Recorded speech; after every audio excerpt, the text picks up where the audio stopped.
Have you ever read a story that you just could not put down? You could not wait. And when you had to put it down, you couldn't wait to get back to it. I've had a few like that. One of them was Fellowship of the Ring. When I started reading that one summer when I was in high school, it was so refreshing. It was so exhilarating. It was so intoxicating. I could not wait to put it down. I think I finished it in 2 weeks. Twin Towers took me considerably longer than that. That made me kind of hesitate to go into Return of the King. But Fellowship of the Ring, Frodo discovering all of these little things that he had heard, rumors and stories and tales about, finding out they're true, and forming a bond with his friends and going out and meeting the challenge of the world. That was created such a feeling in me. I wished I were a hobbit. I met some of the other characters. I wished I were a dwarf or an elf or a wizard or a ranger and all those other things. I just wanted to be part of that story so much.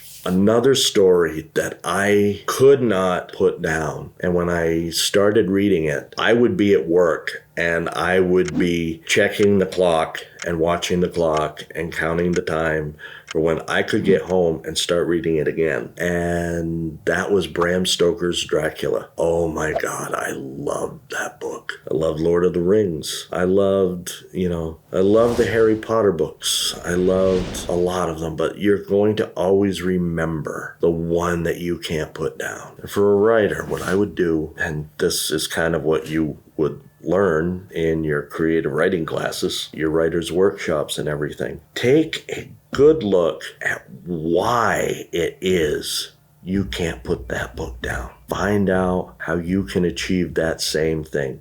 That perfection is not meant for one author. Anybody who picks up a pen and puts it to paper, you're called upon to do that whole thing. Another book that I couldn't really put down, but I couldn't read in big chunks because it was so rich and there was so much to it, was The Silmarillion. A friend of mine explained that was how he felt about reading Finnegan's Wake. It was so rich he had to have a dictionary with him to understand some of the meanings and the slang terms and everything. And he was lucky if he could read 2 chapters at a whack. On the one hand, I'd really like to write a book like that, and on the other hand, I'd be afraid to because people might think it was too rich. Maybe I'll spend the rest of my life trying to figure out how to make the perfect balance. But yeah, think about the one you could not put down. When you were a kid, you must have found a book that you couldn't put down. For me, it was The Summer of 48. And then in high school, it was A Separate Peace, Fellowship of the Ring. Believe it or not, when I was in elementary school, it was 8th grade. Started reading it in 7th grade. I finished it in 8th grade.